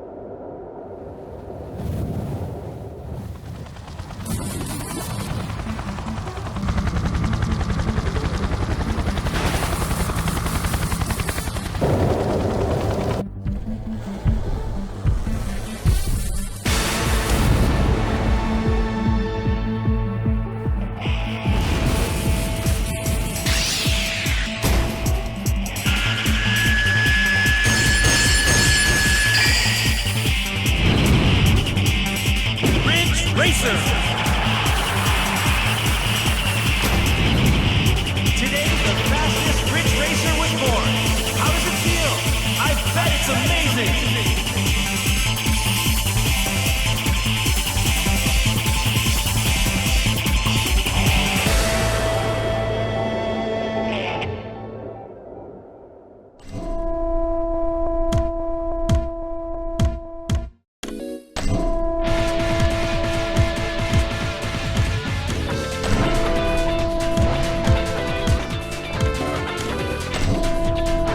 What you're looking at is Yamasa DigiWorld Collaboration SP Pachi-Slot Ridge Racer. The final Ridge Racer game released on the PlayStation 2 a full 5 years and another console generation after our racing evolution. As you can probably tell, this wasn't a traditional driving game, but rather a video game recreation of the first of 2 Ridge Racer licensed Pachi-Slot machines from Yamasa Company. The pachinko and Pachi-Slot industry is an absolute monster in Japan. According to a Japan Today article in 2020, it's a $200 billion industry, 30 times that of Las Vegas. And due to the audiovisual nature of the machines and the high turnaround rate, most machines are only on the market for a couple of years, video game makers and licensees are all over the place. Mega Man has appeared in Pachi-Slot form, as has Virtua Fighter, Street Fighter II, Solid Snake. The list is endless. The Ridge Racer series wasn't alone when it came to home versions of its Pachi-Slot machines. Just a quick perusal of PlayStation 1 and 2 game lists on Wikipedia reveals that there were at least a couple hundred Pachinko and Pachi-Slot games available across both platforms. It was a big enough draw that you could even buy Pachi-Slot specific controllers for both consoles. While I won't pretend to know a lot about this game, I will say that the relationship between Yamasa and Bandai Namco apparently goes back to 2004. According to the timeline on its corporate website, that's the year it began selling a Pachi-Slot machine based on the Tekken franchise. Pachi-Slot Ridge Racer played like any other Pachi-Slot machine. Set your bet, pull the lever, and then press the button below each reel to stop the spinning icons. Different combinations of icons along with the bonus reel indicated your reward, if any, for each spin. A lot of times this was just getting more credits, though certain combos could trigger special events and massive bonuses. The whole thing was punctuated with various videos appearing on the screen above the reels, which usually reacted to different icon combinations, featuring racing footage as well as shots of the ever-present Reiko Nagase. Pachi-Slot Ridge Racer allowed players to simply try their luck on the machine, as well as presented various challenges and a tutorial mode. Players could also unlock and view the videos that appeared on the top screen. Before we move on to the next game, there's one more interesting fact about Pachi-Slot Ridge Racer. If you waited long enough following the original CGI intro scene, another video would start playing. This depicted a seemingly real-life Ridge Racer machine in a road and track style presentation. What you were seeing was the Yamasa Ragio, a real-world version of the Soldat Ragio, one of the final cars you could unlock in Ridge Racer 2 on the PSP. The car was commissioned by Yamasa and built by Project Mu. It was a heavily modified Honda NSX and is the hero car of the Yamasa Ridge Racer Pachi-Slot game. You'll notice it's in all of the video clips. Not a whole lot is known about the car. It was on display at the 2006 Tokyo Auto Salon, where it was noticed and reported on by an IGN reporter. In a 2020 Jalopnik article about the real-life Ragio, the author Adam Ismail indicated the car was still in good shape based on a since-removed blog post from Keeper Pro Shop in Japan. As of this recording in 2023, no one seems to know what became of the Yamasa Ragio. But still, a very cool bit of trivia, I think.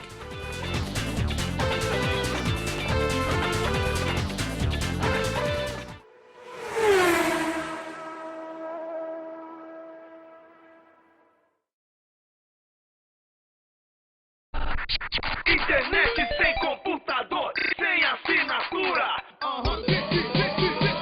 Baixa jogos de sorte, luta e aventura. É Zeebo. Acessa conteúdo educativo, aprender ficou mais divertido. É Zeebo. Zeebo tem internet sem precisar de computador, baixa games incríveis e acessa sites que ajudam na escola. Tudo isso por R$ 299. Zeebo, onde tudo acontece.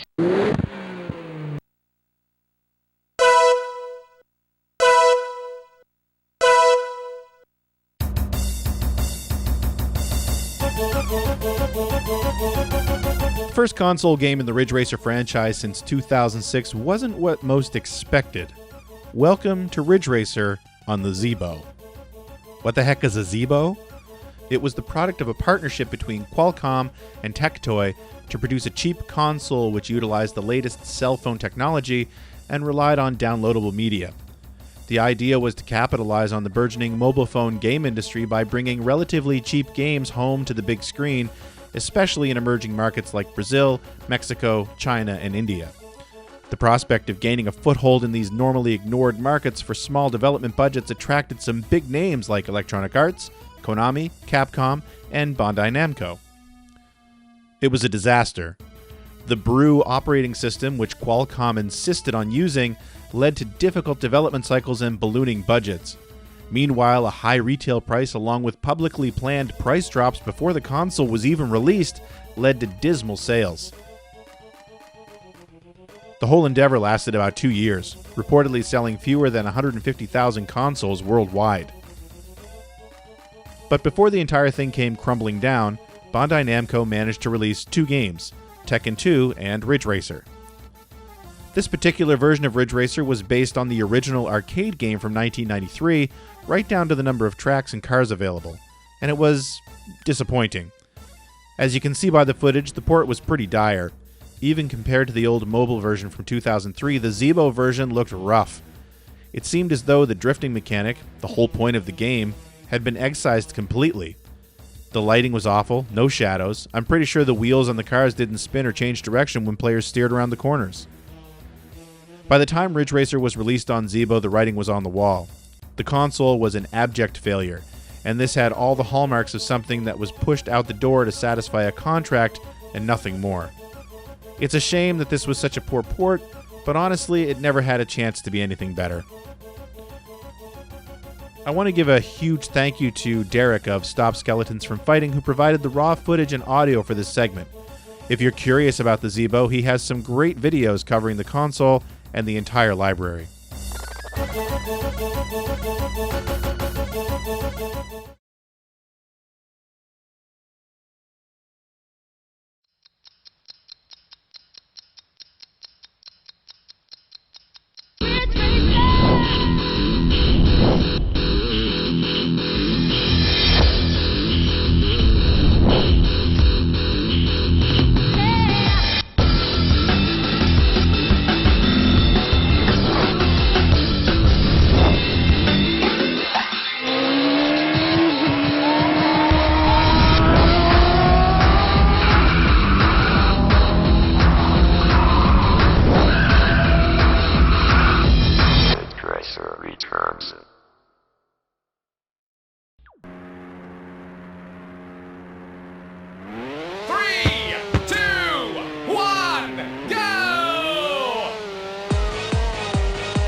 Along with more traditional mobile phones and bizarre, underpowered home consoles, 2009 welcomed the Ridge Racer franchise to the iOS family of phones and tablets with Ridge Racer Accelerated.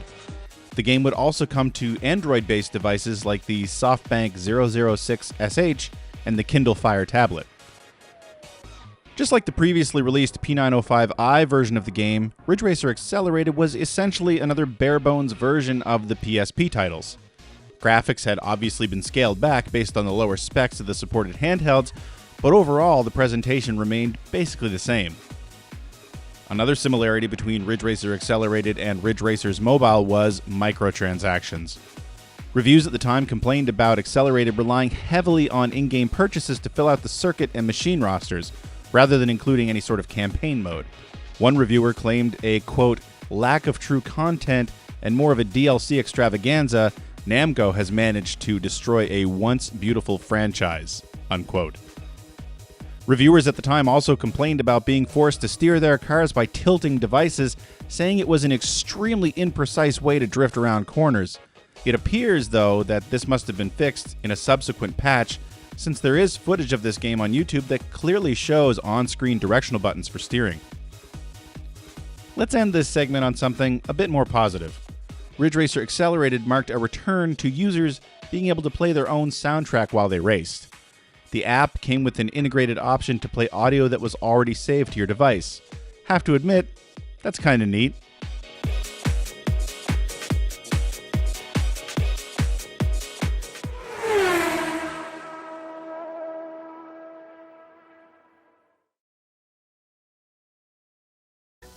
Welcome to the Now Network. 3 skiers are trapped on a chairlift, each with one of Sprint's best 3G phones. Carl passes the time searching for apps on his Samsung Moment with Google. Candace mixes business with pleasure on the newest BlackBerry Curve, America's favorite smartphone, now even smarter. And Rose is getting updated on her sleek and slim Palm Pixie. Once again bringing you the nation's best lineup of phones and its first and only wireless 4G network. Sprint, the Now Network. 3, 2, 1, go! The late 2000s, aughts, whatever. It was a transitional time for cell phones. As BlackBerry began to spiral and the likes of the iPhone and Android were picking up steam, there were still plenty of old phones out there, and so still plenty of reason to support them. In January of 2010, Bandai Namco launched Namco Arcade on Facebook. Back when paid apps were a thing on the iPhone, we were starting to see free, light versions of games. basically standalone game demos.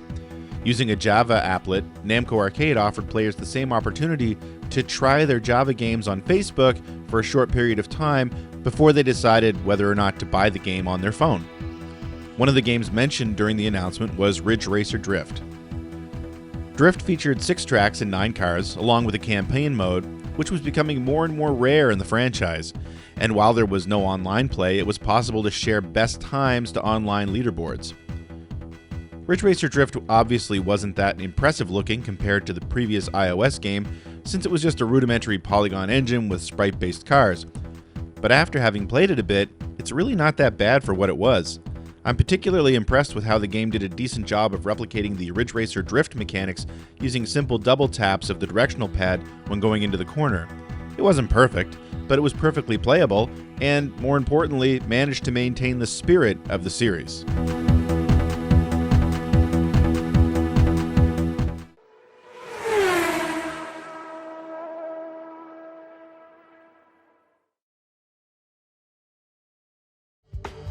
The Nintendo 3DS. Take a look inside. There are 2 screens. The touch screen on the bottom provides console controls and the larger 3D display on top.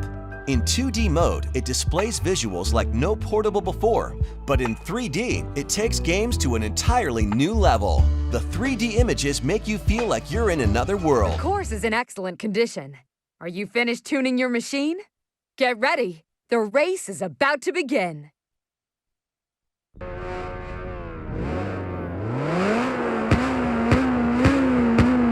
3, 2, 1, go! It's still early in the race. You can take it. 3 laps to go.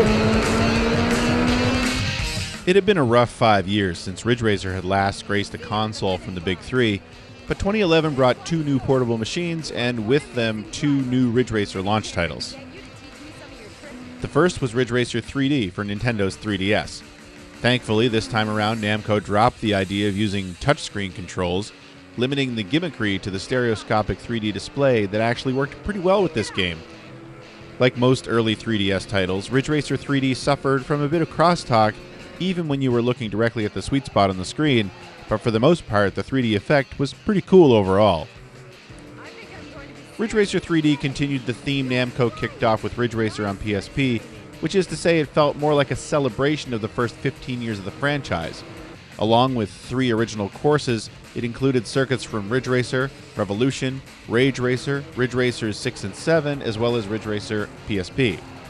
And I have to say, if you were the kind of gamer who was all in on gaming in stereoscopic 3D the way I was, it was really neat to see some of these classic courses take on a whole new depth.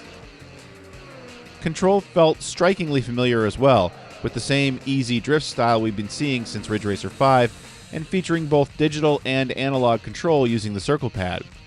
The 3-tier nitro system had also returned, though it could be augmented using various power-ups that could be purchased with points earned during gameplay. Finally, Ridge Racer 3D brought back the slipstreaming meter from Ridge Racer 7, and the in-game announcer just couldn't stop talking about it. There's someone in your slipstream. Don't let them pass.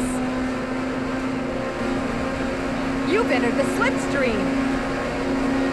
The biggest update came in the form of a drift button, essentially an easy option.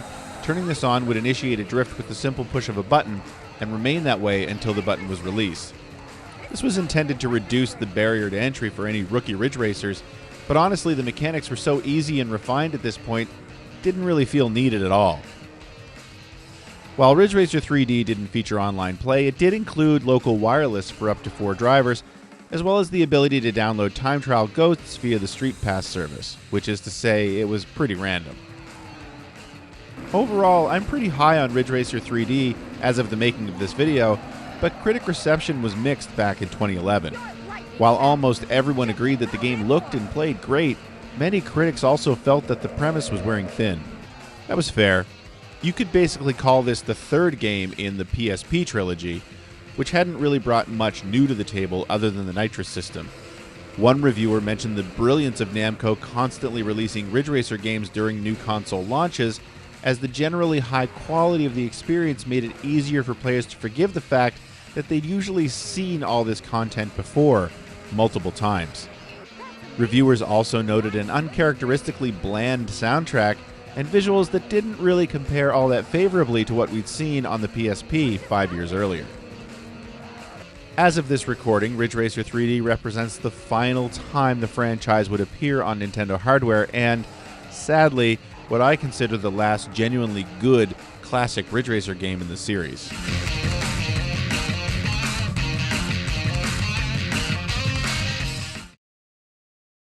Experience Ridge Racer on the PS Vita. Join one of 4 global teams to race anytime, anywhere. Discover precision drifting controls in visually stunning worlds.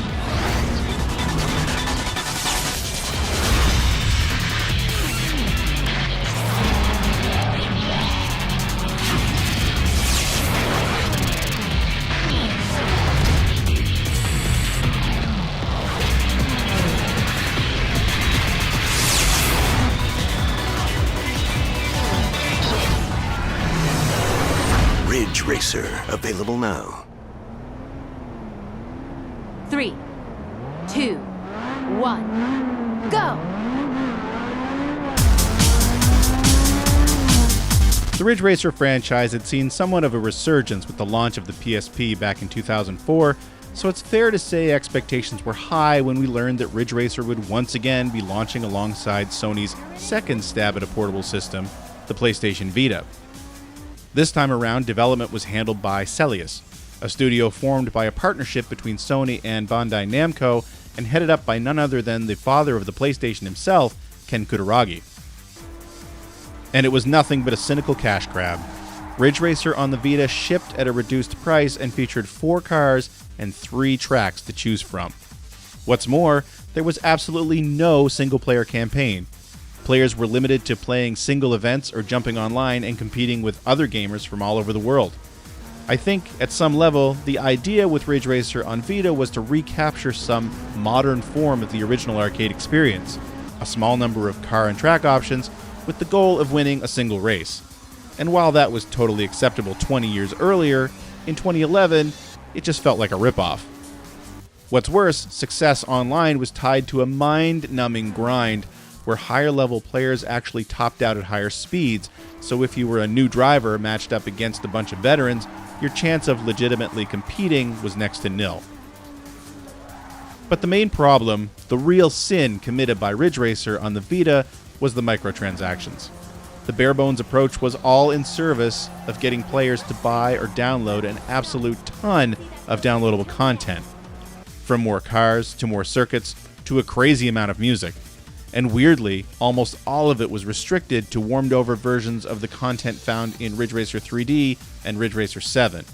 While it was possible to get musical tracks from deeper into the Ridge Racer library, classic cars and tracks were nowhere to be found. The gameplay itself was fine. The controls felt extremely familiar at this point, which was exactly what I was looking for.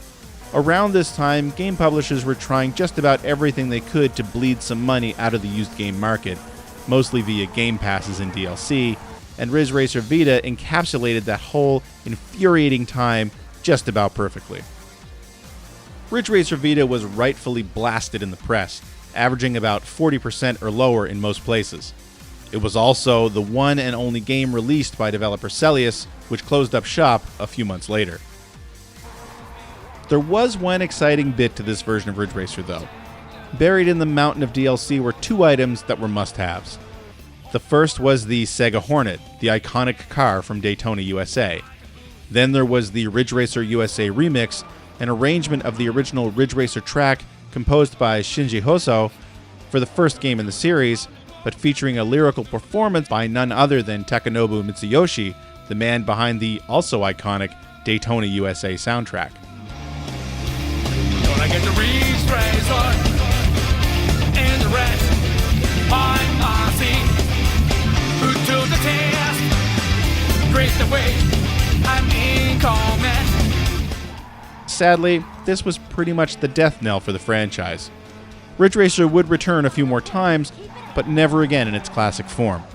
For all intents and purposes, this travesty killed the series. In hindsight, it is pretty great that the Daytona partnership happened on this game. considering the goal of the original Ridge Racer was to beat Sega's Daytona USA to market, and that the two arcade juggernauts went head-to-head with the launch of the PlayStation and Saturn, it was nice to see the two franchises come full circle like this.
Six years after its previous appearance on home consoles, Ridge Racer finally made its return courtesy of Bugbear Entertainment.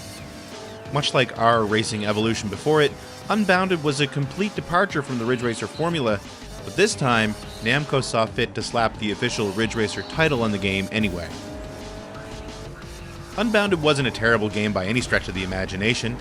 It was mostly about street racing, though there were also other race modes where the idea was to get the fastest lap or destroy the most cars. But therein lay the problem with Ridge Racer Unbounded. The biggest issue was not the fact that it was Ridge Racer in name only. Its greatest sin was that it appeared to be designed around chasing absolutely every popular racing trend at the time. You had the wanton destruction found in Bugbear's own Flat Out series. You had elements of the neon-drenched illegal street racing made popular by the Need for Speed series and the Fast and Furious films. You had the course-changing events found in Disney and BlackRock Studios' Split Second. And most importantly, the main focus wasn't racing, but car combat that felt like a pale imitation of Criterion's genre-defining Burnout series. Unbounded didn't seem to know what it wanted to be, and thus came off as bits and pieces of some of the best racing games that had recently come before it. Even putting aside the disappointment at this being a non-Ridge Racer game, Unbounded was not Bugbear's finest work. The cars felt heavy, seemingly taking forever to respond to steering input. And while drifting was an important gameplay element, mostly used to build up a boost meter, it wasn't done by manipulating the throttle, brake, and steering through a corner. Rather, there was a drift button that had to be tapped in order to initiate a slide. And once you'd done so, it wasn't always too easy to control it thanks to the muddy steering mentioned earlier. Plus, the rubber banding AI was some of the worst I've ever seen. That's not to say things were all bad for Unbounded. It was a seriously good-looking game, as long as you liked night racing and neon. I particularly love how the developers implemented race information into the background. This was yet another trend at the time. Games like Split Second and Blur were famous for integrating HUD elements into the world itself, and it's done really well in Unbounded. Credit also needs to be given for the track creator mode, which allowed players to create all new challenges and share them over the information superhighway. The developers at Bugbear were under no delusions that Unbounded was not a quote-unquote real Ridge Racer game. Producer Eunice Loxo, a self-professed Ridge Racer fanboy, was careful to point out that Unbounded was distinctly meant to be Bugbear's spin on the classic series. He felt that there would be a proper Ridge Racer 8 at some point in the future, hopefully developed internally at Namco, and that Unbounded would likely be a new branch for the series. He understood the devoted fanbase and was quite clear that Unbounded was not an attempt to reshape the franchise. Unfortunately, as of 2024, Ridge Racer Unbounded was the final game in the series for any home console, and so has become an easy target when looking to lay blame for the death of the franchise. When you really look into the game, it becomes clear that Bugbear was done a bit dirty by Namco's attempt to pull the Ridge Racer series into the modern era in the most cynical way possible.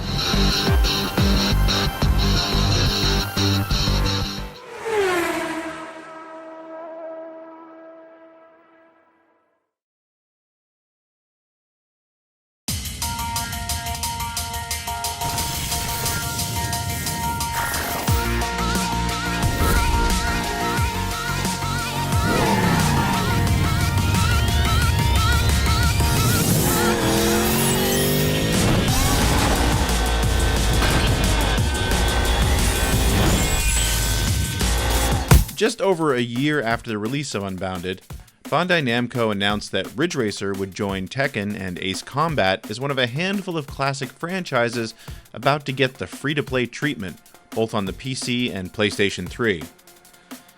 Said Olivier Comte, Senior VP for Europe, quote, "Free play is playing an increasingly important role, so it's very exciting to be bringing one of our most successful franchises to the free-to-play space for everyone to enjoy," unquote. Teaser trailers revealed that Ridge Racer Driftopia was a modified version of the previous year's Unbounded. On September 10th, Ridge Racer Driftopia went live in closed beta, complete with 8 different tracks and 13 cars. I was unable to play Driftopia for this video, so I can only report what I've been able to glean off of YouTube videos and message boards from the time, but it seems that this was pretty much what you'd expect from a free-to-play game in the early 2010s. Basic gameplay was just Unbounded, with time trials and something called Spirit Career, which was ostensibly the competitive mode in the game, though you raced against recordings of other people's runs, not live against other players themselves. The economy was run via card packs, which appeared to unlock periodically, but could most likely be purchased as well. Cards also seemed to be given as awards after events. These were mostly boosts like double damage or score enhancements, though one of the resources in the game was repair kits, so they may have been unlocked via cards as well. Same with new vehicles. It seems the tracks themselves were unlocked based on driver rating. All reports indicate that the free-to-play model was ridiculous. Players complaining of having to use repair kits after each crash, which, if you remember, was kind of a big part of the Unbounded/Driftopia experience. Some players claimed that running out of repair kits could result in losing your vehicle and its progression altogether. One post I found claimed that original developer Bugbear distanced itself from Driftopia, coming out against the player milking business model, saying that they just did what Bandai Namco told them to do. Unfortunately, I couldn't find a source for this interview. It seems that Senior VP Olivier Comte was right, not when he said that it was exciting to bring Ridge Racer into the free-to-play space, but rather a year earlier when he said, quote, "Free-to-play games can't be high quality," unquote. On June 19th, 2014, Bandai Namco announced that Ridge Racer Driftopia servers would be shutting down in August of that year, and the game was subsequently delisted. A depressing swan song for what was once one of the most important racing series on home consoles.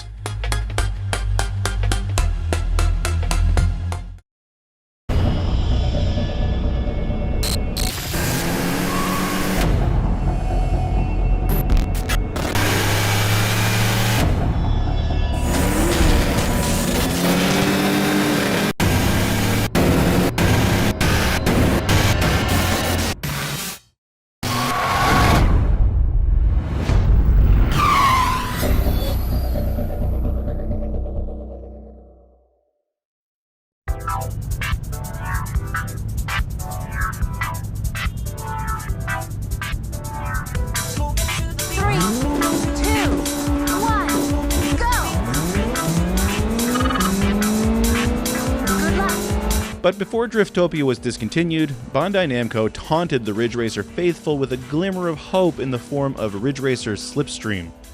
Released in December of 2013 on iOS and soon after for Android, Slipstream was basically another attempt at a mobile version of what by then was considered the classic Ridge Racer formula, basically what had been established with the PSP games. For about $3, players would get access to 10 tracks, all with mirrored versions, and 12 different cars, along with some light customization options. Of course, some of this stuff had to be unlocked, but it was mostly done through traditional game progression: win races, earn credits, unlock more stuff. Slipstream felt like it was designed by a team that really understood what mobile gamers wanted for the most part. 4 different control schemes were available, 2 that required players to tilt their devices to steer, and 2 that required the use of on-screen buttons to change directions. Players could also turn on automatic acceleration if they didn't want to hold down a virtual pedal for the entirety of each race, instead using the brake to govern their speed. Reviews were generally positive on Slipstream, clocking in between 75 and 80% for the most part. Almost everybody had the same 2 complaints though. While a lot of the content was unlockable via in-game currency, the grind was a slow one in an attempt to push players to spend money on microtransactions instead. And some cars were locked exclusively behind premium paywalls. Still, it looked and played great by 2013 standards, assuming you had a mobile device that was strong enough to run it. Sadly, as mobile games are basically disposable, Ridge Racer Slipstream is no longer officially available on either platform.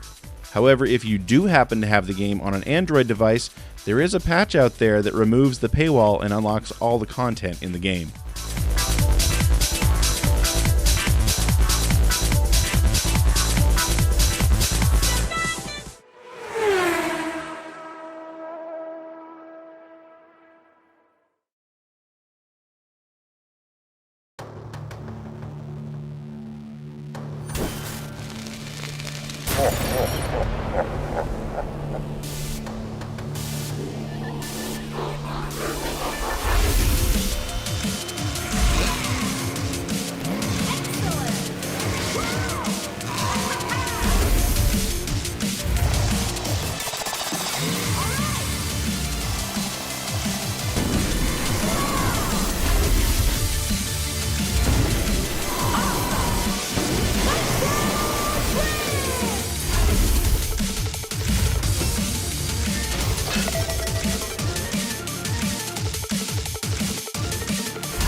And here we are, the final Ridge Racer game to be released as of 2024.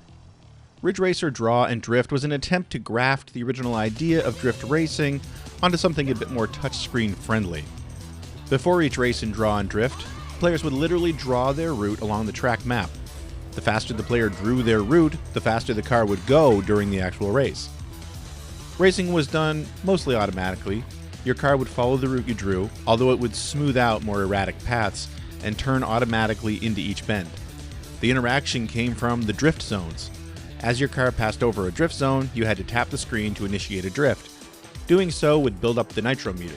Tapping the screen precisely when the car went over the more narrow line within a drift zone would execute a perfect drift and all the bonus power that went with it. There was a bit of strategy involved too. While the idea of drawing your path as quickly as possible for a better lap time made a lot of sense, passing over drift zones really quickly during the drawing phase would make those zones noticeably smaller, thus making the races a little bit more difficult. Draw and Drift did feature loot boxes, because of course it did. I haven't been able to find too many discussions from the time which said the loot boxes were too punitive, so I'm gonna say the balance must have been pretty good. One thing Draw and Drift had over all previous mobile versions of Ridge Racer was real-time online racing. You could match up with up to 4 other drivers and compete to win in real time rather than previously recorded fast laps. Honestly, this doesn't look half bad, but it reminds me of Ridge Racer Unbounded in that it's Ridge Racer in name only, and in hindsight a pretty depressing final outing for the once mighty franchise.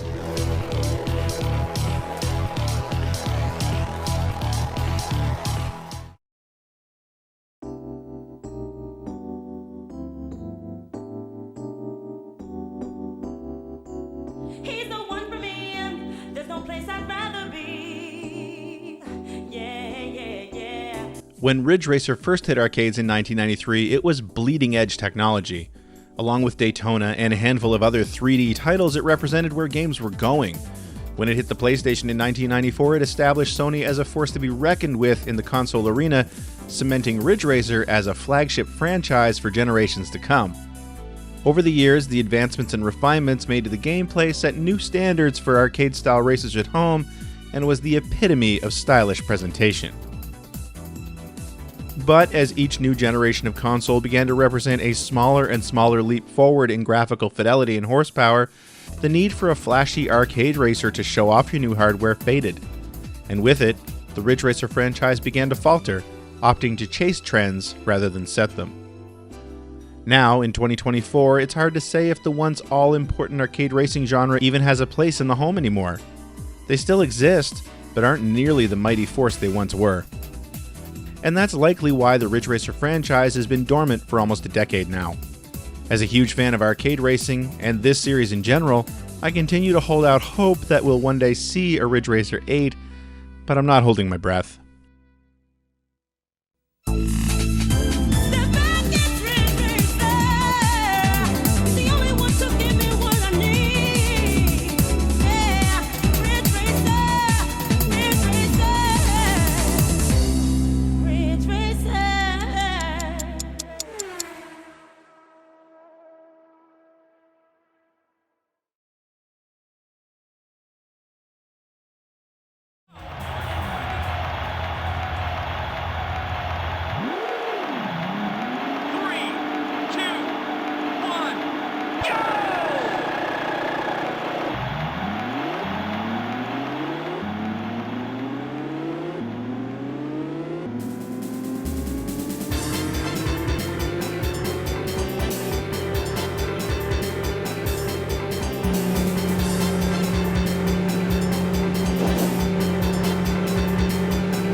Thanks so much for watching this drift-filled trip down memory lane. Were you a Ridge Racer fan?